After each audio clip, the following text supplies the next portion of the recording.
European Commission President promised to put economy at the core of her second term as she addressed the WEF delegates in Davos. Now, how is this plan viable and what are the three factors holding Europe back?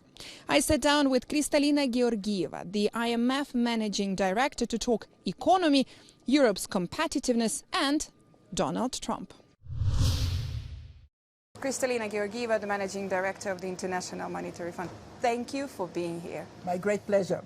It is great to meet you here at Davos at the World Economic Forum as we're beginning the year. Now, what is your take and the IMF take when it comes to the main challenges the global economy is facing this year?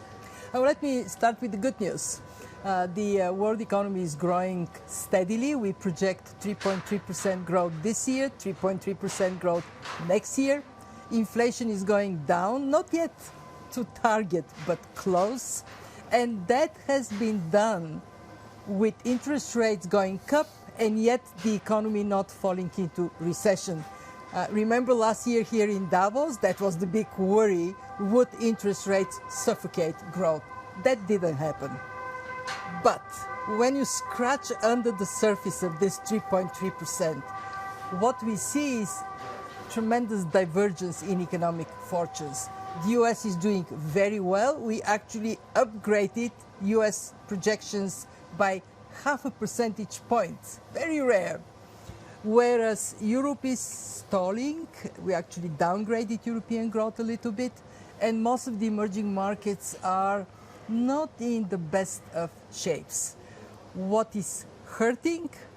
Strong dollar and prospects for interest rates to stay a bit higher for longer. And secondly, when we look at longer-term growth prospects, they're meager. They are way below the average from before the pandemic, which means that countries everywhere ought to focus on how to lift up their growth prospects. And above all, they have to focus on productivity. Why? Because the US is going up, driven by high productivity. Everywhere else, productivity is like the sleeping beauty, nowhere to be seen. Is it a sleeping beauty as well in Europe? A bit, yes. Europe is not doing well in terms of productivity growth. In fact, when we look at Europe, we see so much potential for Europe to do better if the single market is to become a reality.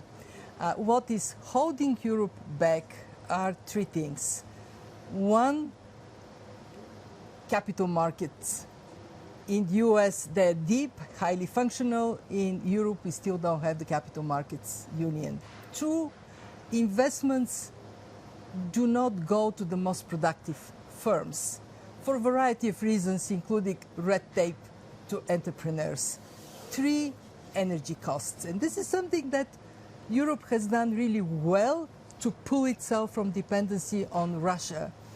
But it doesn't fix the problem of energy in Europe being much more expensive. Some of these things are long-term, they cannot be solved easily, but getting the unity of the Union, that should be a top priority. You've probably heard here at Davos the President of the European Commission, Ursula von der Leyen, commenting exactly on some of those aspects, on the red tape that is existing in Europe, but also the whole message was so strongly about making Europe competitive in the new global order, with Donald Trump being back in the office and the competition Europe is facing with the United States on one hand and China on the other hand. I'm, as European, I'm a strong believer that Europe has the capacity to be more competitive. It is a matter of implementing what we know needs to be done. We have the Draghi report in Europe. Many focused on the 800 billion. Yes, important.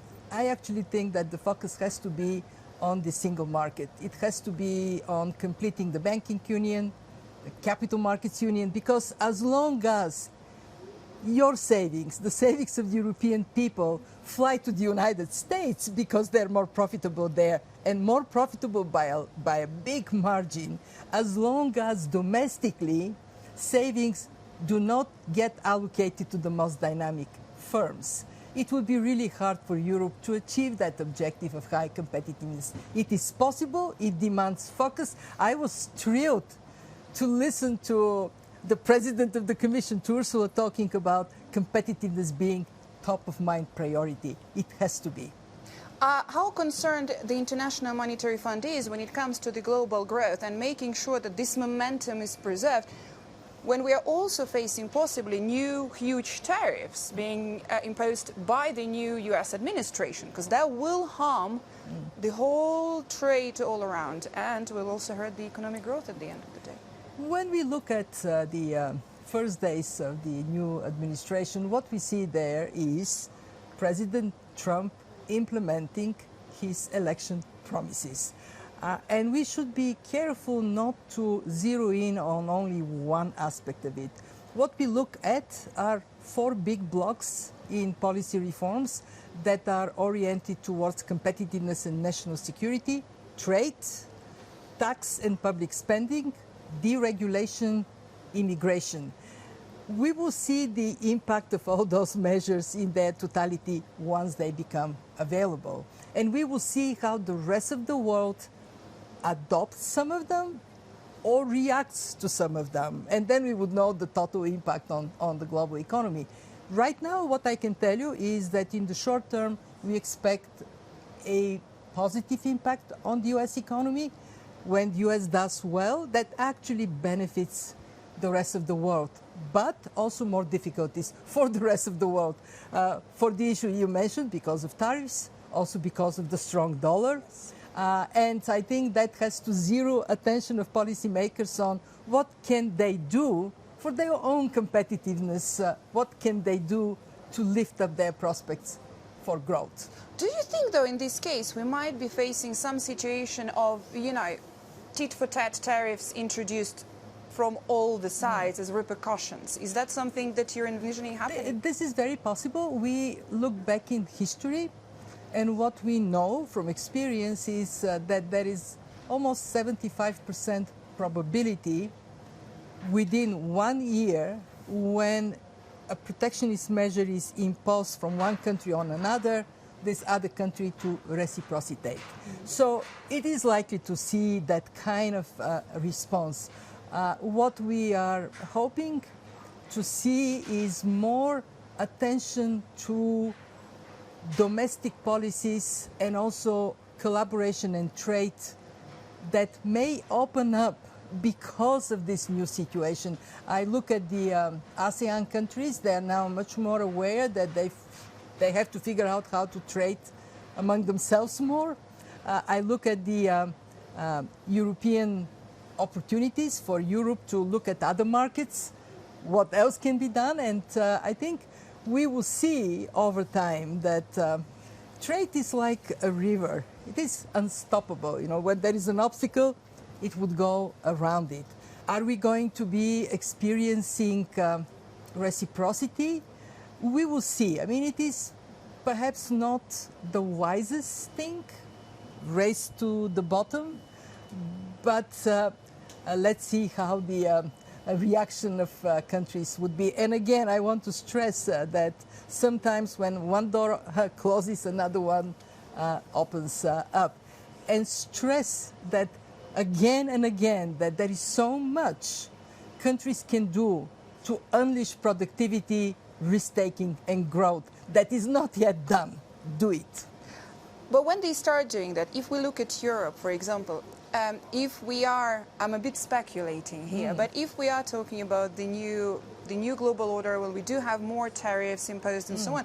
And when Europe tries now to look, inside and to increase its own competitiveness, to, everything to work on yourself, in this case, is there a possibility, some sort of risk also, then that we would look more of some kind of economic nationalism? Because I'm asking this, among the global risks report by WEF this year, we've seen that one of the top 5 is actually geoeconomic confrontation. I'm trying to see whether this is something we might be seeing this year. That is certainly a risk. Let's remember that domestically, not among the politicians, among ordinary citizens, concerns about national security have gone up. Not surprisingly, we have a war on European territory, one military power invading its neighbor.